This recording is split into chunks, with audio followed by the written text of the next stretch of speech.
Muy bien, buenos días a todos y a todas. Muchísimas gracias por estar en esta serie en realidad de webinar que vamos a hacer sobre la situación de los grupos vulnerables en Latinoamérica. Recuerden, por favor, dejar el micrófono silenciado hasta el momento de hacer las preguntas. Tendremos preguntas y respuestas al orador al final de su exposición. Y aquellos que no necesiten la cámara, también podemos apagarla para tener en cuenta todas las personas que no tienen buena conexión. En este caso, para comenzar la conferencia, le doy la palabra a Carlos March para que pueda presentar al orador que tenemos hoy. Muchas gracias. Adelante, Charlie. Gracias, Franco. Buen día a todas y a todos. Gracias, Lalo y equipo, por este rato que nos van a dedicar. Quisiera hacer una aclaración sobre el título de la convocatoria, el de minorías en situación de vulnerabilidad, porque justamente nos comentaban que básicamente en los segmentos, por lo menos en América Latina, que es la región más inequitativa del mundo, que viven en situación de vulnerabilidad, precisamente no son minorías, y en realidad el título se puso porque las distintas minorías justamente nacen a esa gran mayoría que viven en situación de vulnerabilidad, pero para las próximas convocatorias vamos a cambiar el título. Así que gracias por los aportes. Voy a presentar directamente a Lalo. Voy a decir 4 cosas nada más. Se puede decir mucho de Lalo, porque tiene una gran trayectoria en las organizaciones de base. Él fue dirigente de la corriente clasista y combativa. Para los que no son de Argentina, es uno de los movimientos sociales más grandes del país, y él fue un importante dirigente de ese espacio. También fue gerente de una multinacional, para que vean la diversidad de la persona que nos va a estar compartiendo su mirada en minutitos más. Luego crea,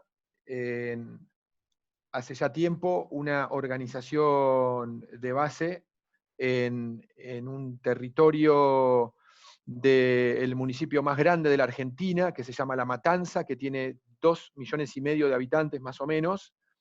Este espacio se llama Identidad Vecinal, el cual lo cofundó y lo codirige con un grupo de compañeros. Y el último rol que acaba de asumir en las elecciones de diciembre del 2019 es el de concejal del municipio de La Matanza, concejal por la oposición. No quiero invertir más tiempo en presentarlo a Lalo, porque por suerte se va a presentar desde los contenidos que va a compartirnos ahora. Así que, Lalo, te damos la palabra, después Franco te va a hacer algunas preguntas y abrimos luego el intercambio con la gente que está escuchándote. Adelante, Lalo, y mil gracias por tu tiempo. Muchas gracias, Charlie. Encantado, y saludo a toda la gente, que entiendo que estamos hablando con gente de toda Latinoamérica, por lo menos, ¿no? Sí, exactamente. Bueno, qué privilegio, encantado. Gracias por la oportunidad, Avina. Gracias, amigo, por la presentación. Y bueno, creo que es un privilegio poder dar testimonio de lo que es la realidad social en amplios sectores de la población argentina, con una característica que tiene, con una realidad que tiene mucho parentesco, muchas similitudes con otros contextos de pobreza de Latinoamérica, pero me da la sensación que con varias particularidades no tan comunes a esos otros países. Nosotros en Argentina hemos sufrido, gracias a fracasos nacionales reiterados e históricos, hemos sufrido un proceso de concentración de la población alrededor de las grandes ciudades, de las principales ciudades, y principalmente alrededor de la provincia de Buenos Aires, que es la provincia, si se quiere, central de nuestro país, donde históricamente nace el primer puerto, donde se desarrolla la ciudad cabecera de nuestra historia, donde está el gobierno nacional, donde está la capital federal. En la provincia de Buenos Aires tenemos un crecimiento poblacional de gente que es migración interna, compatriotas que buscando oportunidades llegan de las zonas más lejanas de la capital de nuestro país, de las zonas sobre todo más rurales, buscando oportunidades en picos de desarrollo industrial que supo tener nuestro país. Y quedando abandonados y totalmente expuestos y hacinados con cada fracaso que el desarrollo productivo argentino tuvo. Así que capas y capas y generaciones de compatriotas van amontonándose, van radicándose y expandiéndose en el territorio periférico a la capital federal. Así que a ese proceso, a ese fenómeno, nosotros le llamamos conurbano. El conurbano va extendiéndose de manera periférica a la capital, llegando a ser hoy millones de personas que viven en un contexto de ausencia de Estado, de pobreza extrema. Tenemos masivos sectores en la pobreza, una pobreza más estructural, una pobreza más formal, si se quiere, que incluso puede tener algún nivel de empleo y de ingresos estable. Y después tenemos masivos sectores en la pobreza extrema, en condiciones de supervivencia, en contextos de ausencia de hábitat, en condiciones de precariedad, en un medio semiurbano, donde no está desarrollada la condición de vida de ciudad, donde los accesos, las calles, los servicios, la oferta pública de espacio público, de espacio de recreación, de espacio comunitario, está ausente. Y entonces eso produce un contexto donde la pobreza se vuelve mucho más extrema, no solo por el ingreso de los hogares, sino por las condiciones de vida. Esa realidad del desarrollo sociohistórico de nuestro país ha dado que tengamos varios conos urbanos.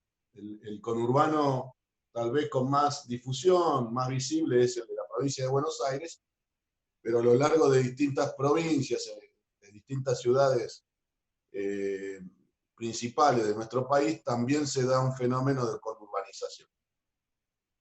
En general, las poblaciones se van asentando en territorios que son rurales y donde antiguamente se desarrollaba alguna economía local de producción frutihortícola o de oferta agraria. Eso, mediante procesos que lo han llevado a crisis, termina dejando una oferta de tierra y una ausencia de Estado que, ante la ausencia de oferta pública para la vivienda y el acceso a la tierra para vivienda, multiplica los asentamientos.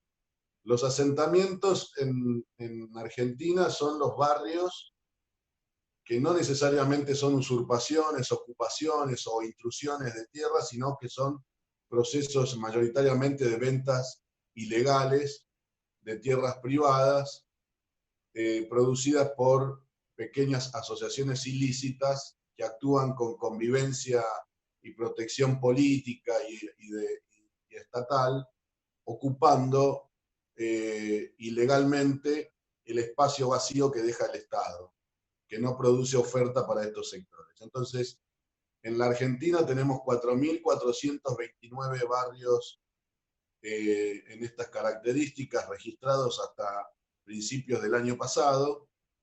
Eso ha crecido, la población acrecida, por lo tanto seguro tenemos muchos más, pero en esos 4.429 barrios nosotros tenemos alrededor de 4,5 millones, 5 millones de personas que viven en condiciones de hacinamiento y, como les contaba, de falta de oferta básica al hábitat. Es por eso que yo insisto mucho en comprender en tratar de que se comprenda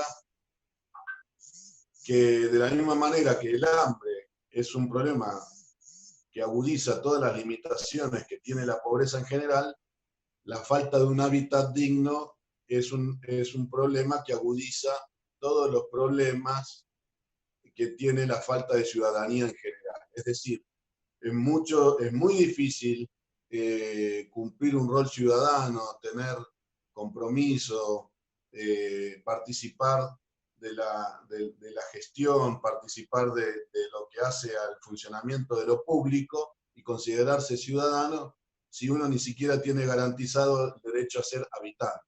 O sea, si el hábitat no está garantizado, habría que pensar si corresponde llamarnos habitantes. Entonces, hay una etapa previa de desarrollo que le debemos a la gente para por lo menos nivelarnos todos en la misma calidad de ciudadanos.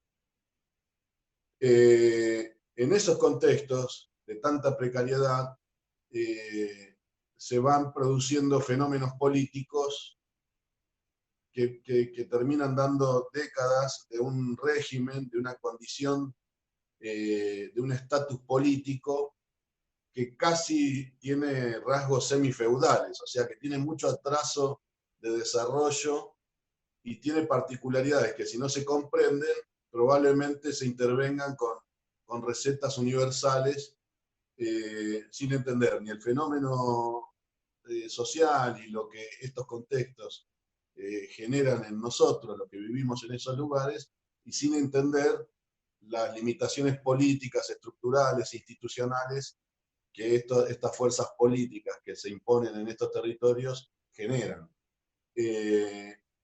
Hay una precariedad institucional que profundiza el déficit de representación institucional que tiene nuestro país. Hay un nivel de ilegalidad y de precariedad en la gestión de lo público que agrava la falta de calidad en general que tiene nuestro país en cuanto al Estado, y hay una calidad de dirigentes políticos que se vuelven patrones, se vuelven jefes totalitarios y que controlan un aparato municipal. En el caso, yo les hablo desde el municipio de La Matanza. El municipio de La Matanza tiene 2,5 millones de habitantes, que están representados por 24 concejales, un intendente con el presupuesto de un municipio, gobernando lo que prácticamente podría ser la 5ª provincia de nuestro país. Ese intendente es uno de varios intendentes del mismo partido político que se han estado rotando, alternando en el poder durante ya 38 años. Entonces, se han creado en estos conos urbanos unas formas políticas de control, de dominio territorial que utilizan ese atraso, que hacen una gran capitalización política corrupta y, si se quiere, mezquina de esos contextos, administrando la pobreza, interfiriendo en el desarrollo humano y provocando una gran condición de atraso generalizado. En esos contextos, en época de pandemia, en época de coronavirus, la gente intenta hacer los mismos esfuerzos que el resto de la ciudadanía, pero en condiciones de no ciudad, en condiciones de precariedad, en condiciones de supervivencia.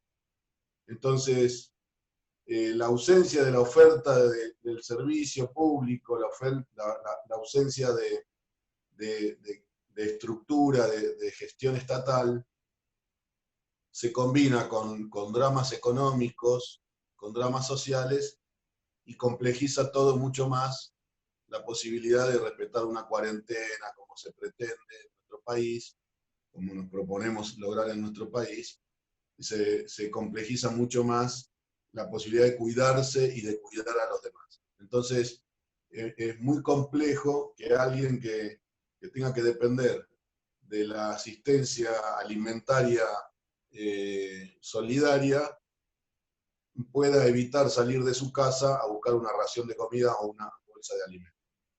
Es muy complejo que alguien que necesita hacerse de su dinero, que está en el sistema bancarizado, pueda hacerlo en un contexto donde no existe la red formal, donde no existe el comercio formal, donde no existe la operación online, donde no existe la forma de operar a distancia ni virtual. Por lo tanto, la gente tiene que salir en un promedio de veces mayor al que vive en zonas urbanizadas, en la búsqueda de su dinero, generalmente retirarlo en efectivo y después operar en efectivo en un contexto de comercio ilegal, precario, que no opera bancarizado ni opera en blanco, que no opera formal. La gente debe trasladarse en estas zonas en transportes que son alternativos, vamos a decirle así, pero son ilegales, una oferta de privados, de particulares, de individuos que salen a ofrecer un servicio de transporte donde el Estado no garantiza el transporte público. Ese transporte no cumple las condiciones que debería cumplir un transporte público, pero es el único transporte que tiene la gente y es el único transporte que entra a barrios que en su totalidad son de calles de tierra, son intransitables. Por lo tanto, las condiciones de evitar el hacinamiento en el transporte público no se garantizan de la misma manera que en las zonas urbanas.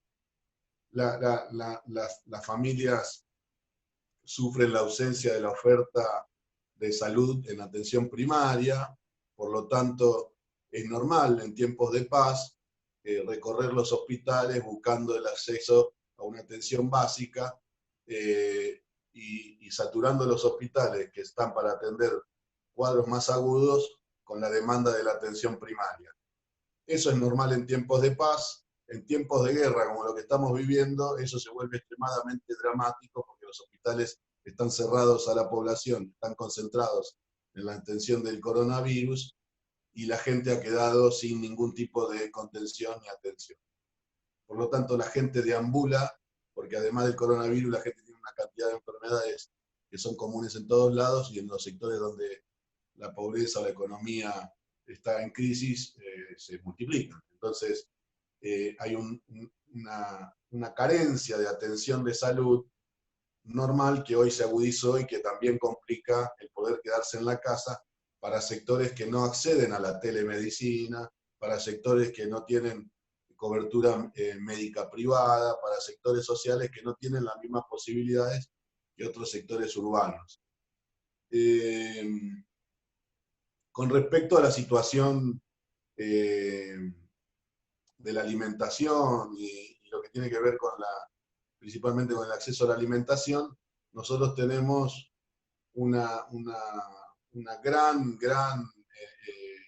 si se quiere, enorme red de asistencia social con millones de beneficiarios que reciben ingresos y transferencia de ingresos a la niñez o transferencia de ingresos al empleo, distintos mecanismos de transferencia de ingresos que no sacan a la persona, no la elevan por sobre un ingreso de supervivencia, pero le permiten generar el consumo mínimo, básicamente. Eso, que es una gran masa de personas, tiene 500.000 titulares, 500.000 beneficiarios directos de programas de asistencia de empleo, y tiene millones de niños beneficiarios de una asistencia económica a la niñez. Esos sectores son los que están siendo principalmente asistidos con transferencia de ingresos desde el Estado. O sea, a esos ingresos se le ha incrementado bonos adicionales, sumas aleatorias a lo que cobran normalmente. El problema es que esos ingresos se gastan en una economía local que, como les conté, no tiene oferta, no tiene calidad, no tiene diversidad, y paga el costo del impuesto a la pobreza, ¿no? Ese impuesto de tanta intermediación que deben asumir los pobres por no tener acceso directo a las redes formales de comercio, ¿no? Entonces, por un lado tienen que ir a hacer enormes filas en los cajeros automáticos que escasean en las zonas que les cuento. Luego, con ese dinero en efectivo, tienen que hacer enormes filas comprando los alimentos y después vuelven a su casa con lo que logran acopiar. Porque no hay forma de comprar alimentos, como les dije, de manera virtual. No hay sistemas de delivery, no hay entrega domiciliaria en todos estos extensos y poblados territorios.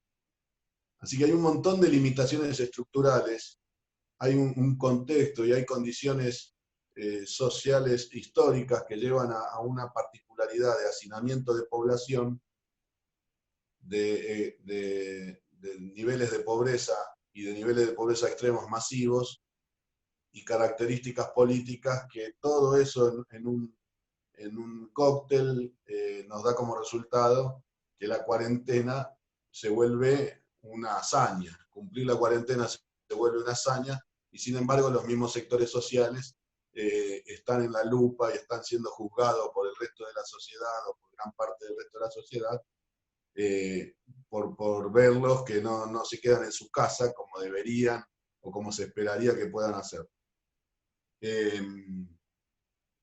Un poco les puedo ir adelantando, me da la sensación que eso es un poco la combinación entre un contexto de conurbanización que tenemos en la Argentina, el déficit de gestión pública de calidad, el déficit y la mala calidad de la estructura de nuestro Estado y la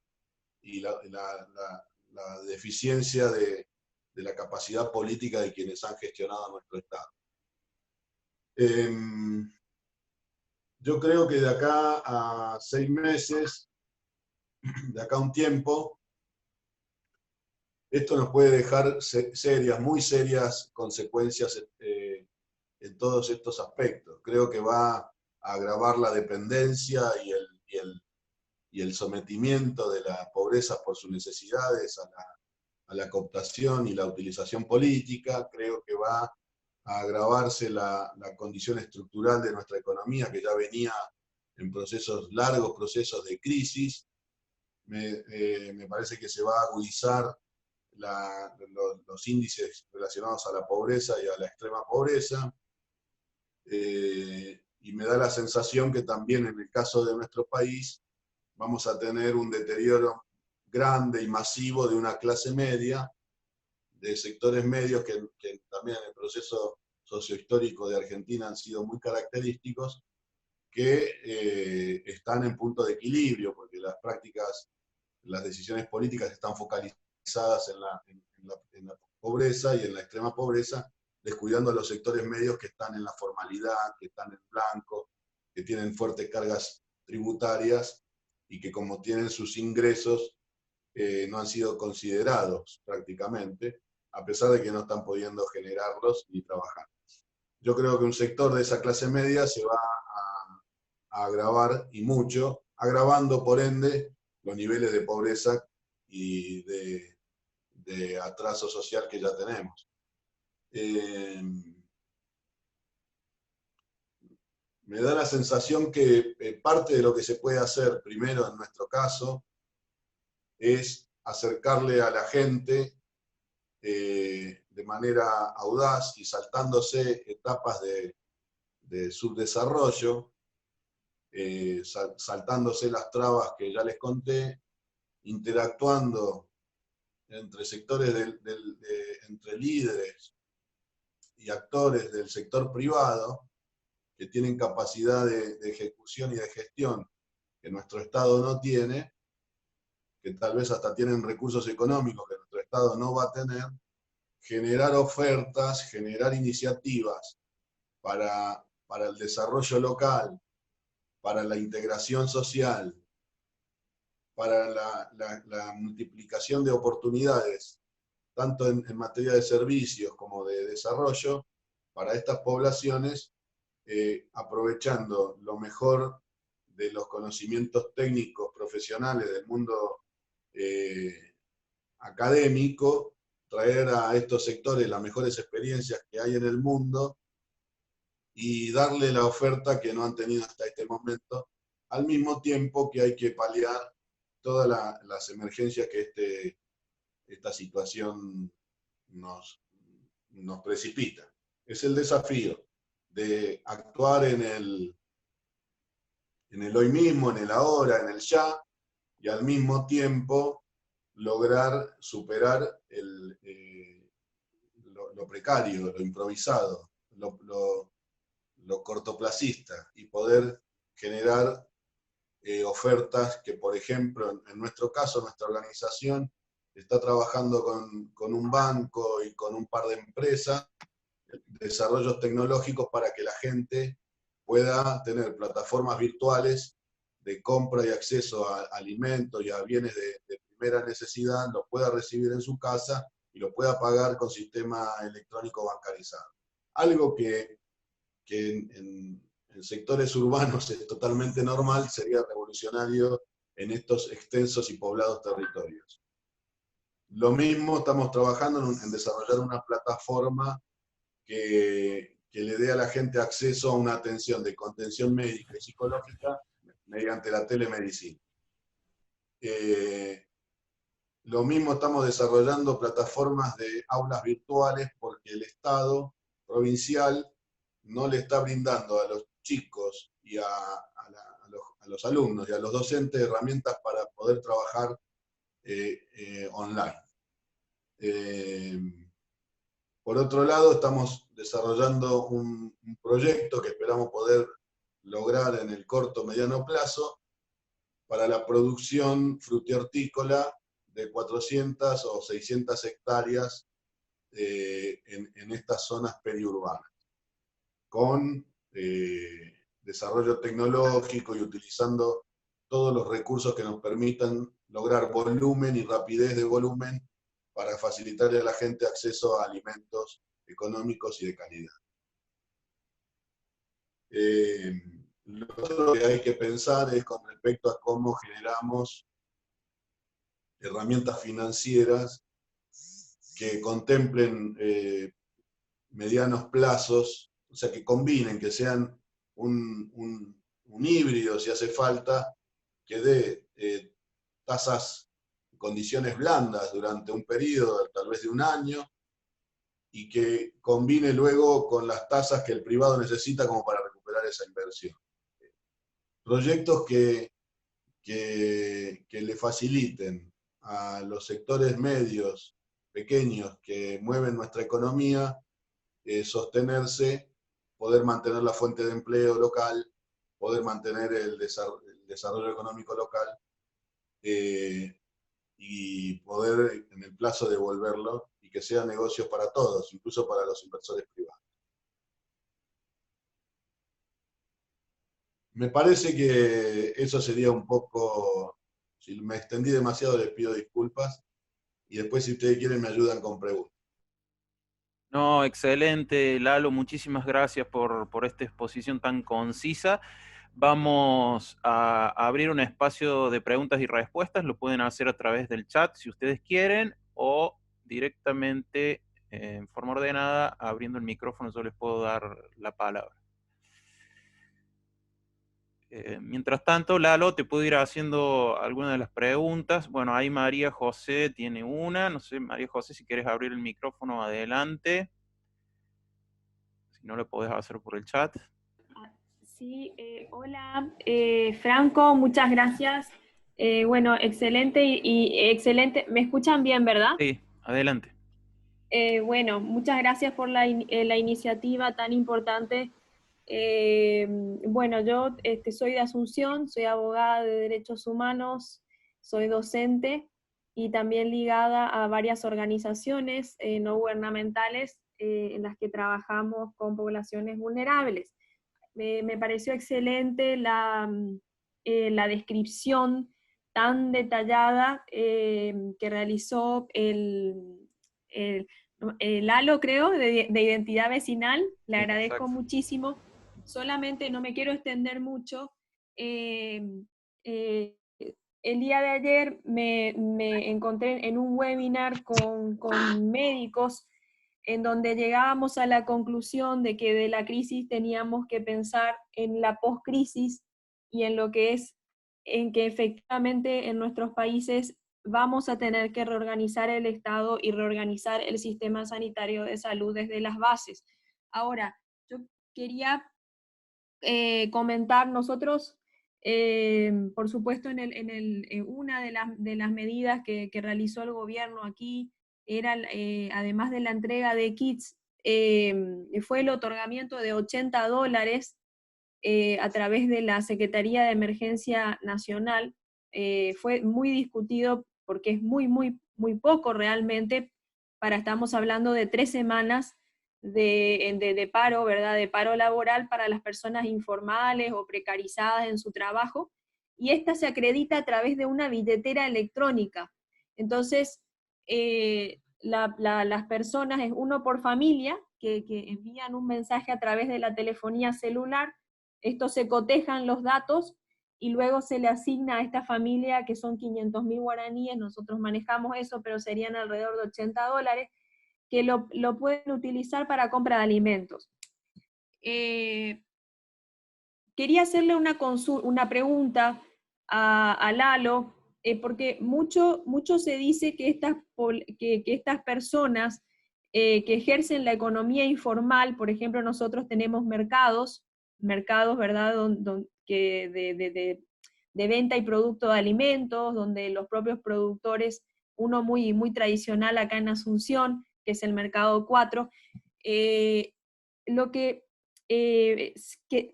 se dice es que se van a ver muy afectados porque justamente en estos lugares no se pueden tomar las medidas sanitarias, digamos que requiere esta pandemia, ¿verdad? Y por lo tanto, y además, realmente lo que hemos analizado es aún muy insuficiente el programa Ñanderecó, que es el de la Secretaría de Emergencia Nacional. En cuanto a esto, bueno, en cuanto a,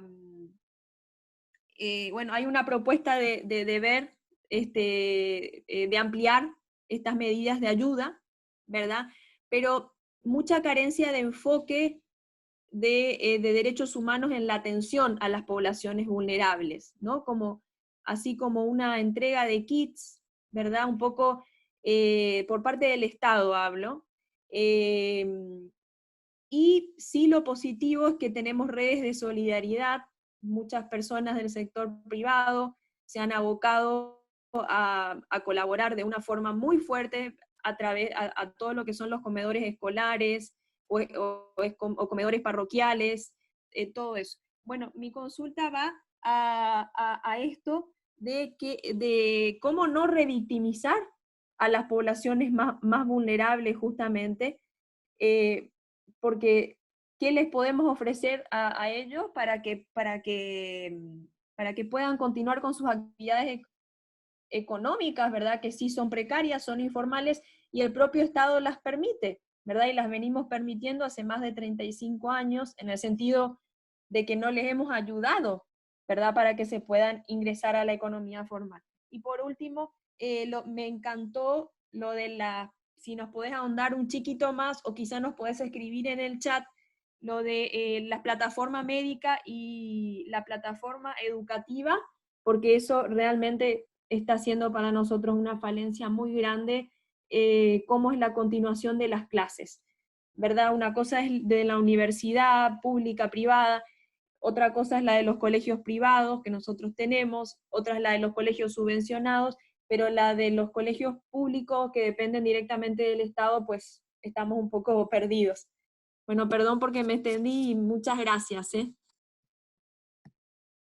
Gracias, María José. Yo te digo, vivo en un barrio donde tengo muchísimos vecinos paraguayos, así que mucha cercanía.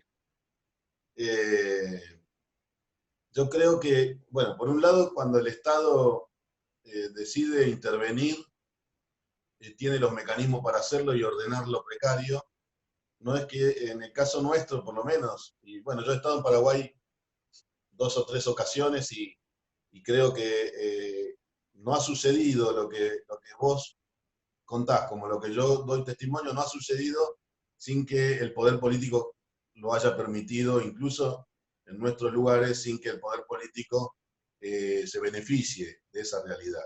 Porque lo precario solo es posible con la convivencia política y del Estado, que después se cobra eso como un favor electoral.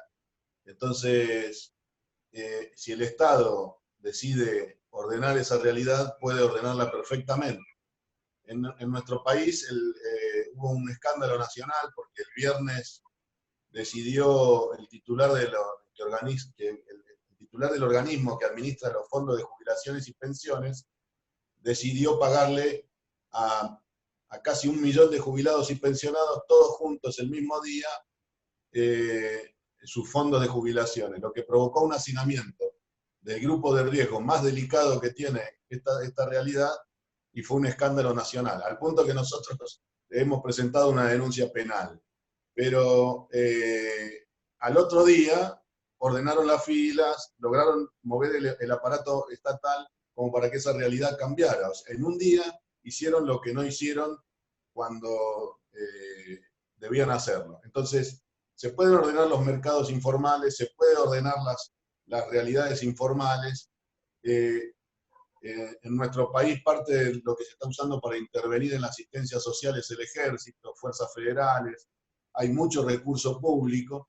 Lo que no ha habido es una decisión política de atender a estas realidades antes, y me parece que hoy hay muchas limitaciones para atenderlo como corresponde, y hay un profundo desconocimiento de lo que estos fenómenos estructurales generan en la gente y en esos contextos. Con respecto a los desarrollos virtuales, con gusto después se los comparto. Lo principal es entender que los mismos actores privados que pueden aportar recursos económicos o donar alimentos, también tienen un gran potencial, y tal vez es el mayor de los potenciales, en sus conocimientos, en sus capacidades, en sus desarrollos, y está a la vista en sectores sociales que tienen más oportunidades. Lo que falta es trasladárselo a las poblaciones que no lo tienen. Y en eso hay que saltarse probablemente la intervención de los actores del Estado, porque en muchos de estos territorios no les conviene esa evolución. Muy bien, muchas gracias María José y Lalo. D.I. Castañeda nos dice que más que hablar de minorías vulnerables, hablamos de grupos sociales desempoderados. Y pregunta si están haciendo algo abordando la temática de género, Lalo. Nosotros estamos justamente en esa plataforma que les decía, que se llama Alerta Vecinal. La gente puede alertar sobre urgencias de salud, sobre problemáticas psicológicas, o sea, por esta situación nos pone a todos muy tensos, agudiza todos los problemas psicológicos, el estrés, el pánico, la ansiedad. Y otra de las opciones es el alerta sobre violencia de género, porque justamente todos estos contextos y en muchos sectores, pero particularmente en los sectores vulnerables, los sectores más humildes, donde se carecen de herramientas para poder administrar los conflictos, todo se vuelve mucho más violento. Así que en esta misma plataforma virtual también estamos facilitando un recurso para que las mujeres puedan dar alerta sobre situación de violencia de género, incluso también sobre violencia familiar. Excelente, Lalo. Ya vamos a ir con el chat. Gustavo Gómez, ¿quieres hacer una pregunta? ¿Podés abrir tu micrófono? Sí, bueno, te decía, gracias por la invitación, primero que nada. Me parece fantástico lo que hace Avina, Charlie y obviamente Identidad Vecinal. prestaba mucha atención a toda la problemática, pero también creo que podríamos ayudar, y mucho desde el rol de los abogados, a los conflictos que se están dando de modo particular con los más carenciados y los más pobres. Yo vivo en Tucumán, los fiscales provinciales se han declarado competentes en estas cuestiones que son delitos federales, no deberían. Ocurre así en la mayoría de las provincias. Y la verdad es que hay una gama de criminalización muy importante, sobre todo a los grupos más pobres, más carenciados. Sería muy bueno que a través de Identidad Vecinal se pueda, o ABINA, se pueda abrir una suerte de espacio que permita el acceso público para resolver o plantear, o los más carenciados tengan un formulario para resolver y plantear estas cuestiones. Te doy 2 o 3 tips, no quiero hacer largo porque seguramente hay muchos que quieran consultar este tema, que le quieran hacer más preguntas a Franco, pero 2 o 3 cuestiones muy concretas. Las detenciones que se están haciendo por la violación a esta cuarentena pueden resolverse con distintas medidas y entre ellas habeas corpus, escritos de excarcelación, etc.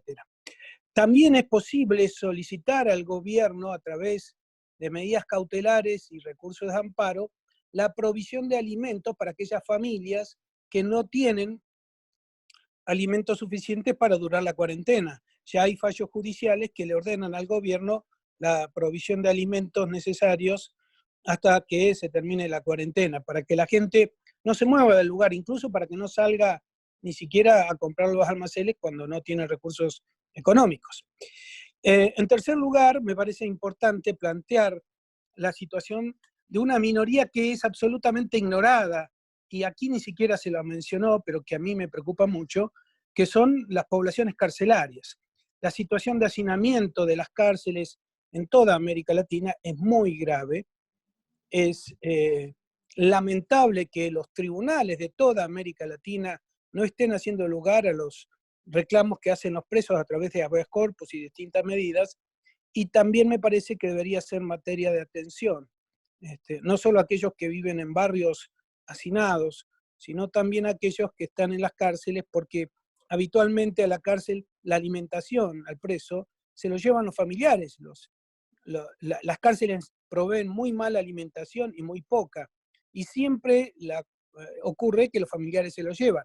Hoy por hoy los familiares no pueden ir a visitar a los presos, o no lo pueden hacer con la asiduidad que siempre lo hacen, y por lo tanto están pasando hambre. No sé, se me ocurría que habría que en algún momento establecer un canal de consulta para cualquiera que quiera acceder a ellos, tanto de las organizaciones como víctimas directas, para que tengan herramientas para resolver este problema. Perdón si fue muy largo. Bien, gracias, Gustavo. ¿Algún comentario, Lalo? Me encantaría después tomar contacto por privado con el amigo. Me parece sumamente interesante todo lo que dijo. Muy bien. Lalo, tenemos varias preguntas en el chat, las voy a ir haciendo de a poco. Valeria Escorza pregunta, ¿cuáles son las barreras más importantes para el acceso al ingreso familiar de emergencia, específicamente para personas no banderizadas? Banderizada, no. Ahí tenemos un término que no es muy argentino. Valeria, ¿podés especificarnos qué significa banderizada? Bancarizadas. Ahí estamos. Gracias, Valeria. Repetime la pregunta, Sí. por favor. ¿Cuáles son las barreras más importantes para el acceso al ingreso familiar de emergencia, especialmente para las personas no bancarizadas? Y si quiere hacemos las otras dos que tienen que ver con, una tiene que ver con el ingreso, perdón. Hola Lalo, muchas gracias por el espacio y por el tiempo y por la reflexión. Uno tenía que ver con, bueno, con este ingreso familiar de emergencia que obviamente va a llegar a varias personas, pero hay personas que no tienen acceso a un instrumento financiero que les haga factible ese acceso. ¿Cómo ven esa barrera? La segunda tiene que ver si ven como oportunidad, como tú venías diciendo, este desarrollo cooperativista desde las bases y cómo se puede generar después también de la pandemia, y pensando en esta parte que decía sobre los intermediarios y cómo eliminación de estos intermediarios que han generado también un acceso diferente, pues realmente un elevo de costes para estas familias en tipo de acceso a bienes básicos. Y la otra tiene que ver con si ven una oportunidad para una reivindicación de la renta básica universal y acceso a salud universal, o sea, como viendo un proceso más de organización colectiva para esas demandas más estructurales, en donde hablemos de una transformación del Estado, donde hay un acceso universal a ciertos y una garantía de derechos más universal. Gracias. Bueno, mucho gusto. Y la renta, el ingreso universal de emergencia que se acaba de anunciar, o sea, y que la gente está tramitando, es para todos aquellos que estén en la informalidad, que no tengan un ingreso en blanco, un ingreso formal de un empleo o de un ingreso cuentapropista con facturación fiscal. Y también es para todos aquellos que no reciban un programa social de protección al empleo, de transferencia de ingresos para el desempleado. Eso es un universo enorme de personas, y todos los que reúnan esos requisitos se inscriben, no pasan por la intermediación de nadie y van a recibir un aporte económico por única vez, en forma directa, que van a retirar de la red de sistemas de cajeros electrónicos, de cajeros automáticos, y probablemente, y lo van a gastar en efectivo, porque la mayoría de ellos viven en zonas donde no hay forma de operar con el débito comercialmente con la tarjeta bancaria. Pero además, porque hay gente que no lo va a cobrar con una tarjeta, sino que lo va a retirar en efectivo. O sea que limitaciones solo son los requisitos que estableció el gobierno para quienes sí y quienes no, pero después en general van a poder acceder todos los que tengan esos requisitos.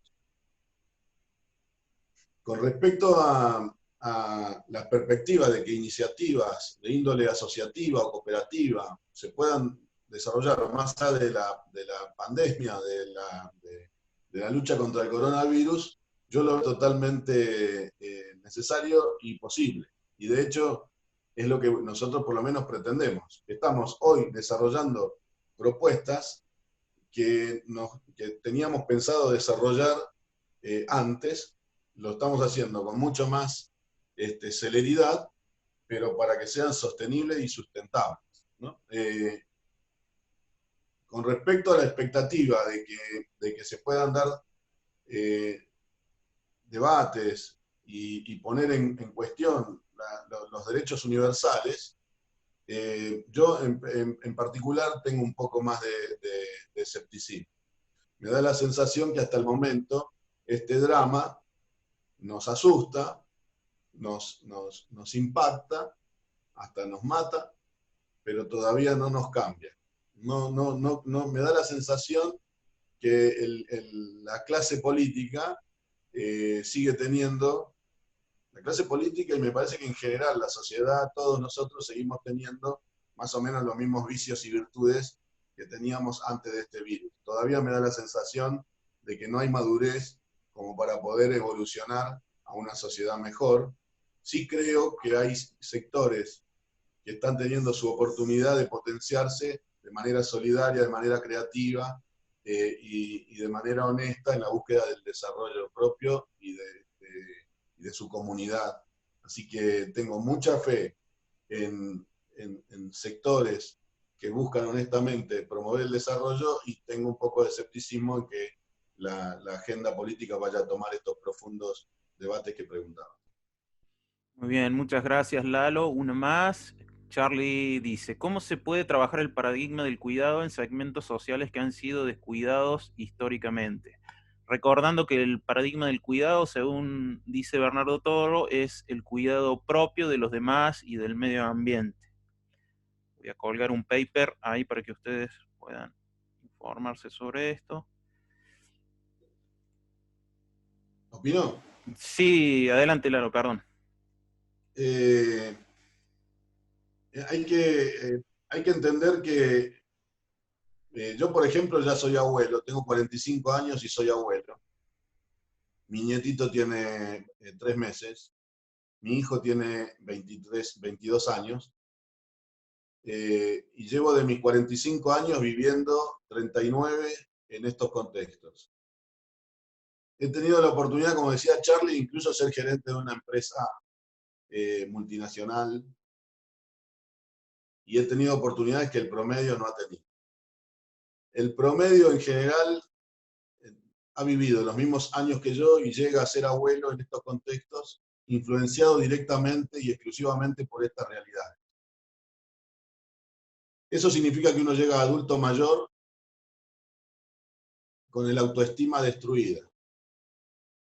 Perder el autoestima es lo mismo que no sentirse ser. Es sentirse menos que cualquiera. Y mínimamente es no valorarse, no quererse. Y una parte de la mayor parte de esa gente que llega en estos contextos a perder el autoestima, se culpa. No culpa a la sociedad, no culpa a los políticos, no culpa estos procesos. Se culpa, se automargina. Pero también en el fondo construye un profundo resentimiento social hacia los demás. Entonces, nos encontramos en medio de una situación en la que necesitamos todos ser eslabón de una misma cadena y cuidarnos entre todos para salir todos juntos. Y bueno, esos eslabones están mínimamente deteriorados, si no están rotos. Cuesta mucho que alguien que no se quiere a sí mismo, que no se valora a sí mismo, se quiera cuidar. Y cuesta mucho que quiera cuidar a los demás cuando probablemente, tal vez en su inconsciente o tal vez con mucha conciencia, sienta que los demás no lo cuidaron. Así que tenemos un problema ahí que atender y que entender para poder atender, que hace a cómo la pérdida de autoestima, cómo estos procesos dañan la calidad humana. Y bueno, tenemos que encontrar la forma de recuperar capital humano, confiando en que esa gente tiene un gran potencial, pero no ha tenido las mismas oportunidades, y que a partir de tener oportunidades donde sea protagonista y no sea simplemente un cliente o un sujeto pasivo de dádiva, a partir de ser protagonista va a poder cambiar su realidad y la de su contexto. Los actores privados, los actores institucionales, le tenemos que llevar a la gente herramientas para que la gente trabaje cambiando su realidad. Porque la gente no es inconsciente ni ignora los problemas que tiene, lo que le faltan son diversidades de oferta de cómo salir de esas complejidades. Hay sectores académicos, profesionales, teóricos, empresarios que tienen muchos conocimientos, pero están muy lejos de la gente. Excelente, muchísimas gracias por esa reflexión, Lalo. Una pregunta más de Lari, dice: mi inquietud es rescatar cómo registran la información desde el campo del trabajo. Ustedes trabajan desde las bases, pero no me parece que haya información fidedigna oficial para poder tomar decisiones en materias de políticas públicas serias.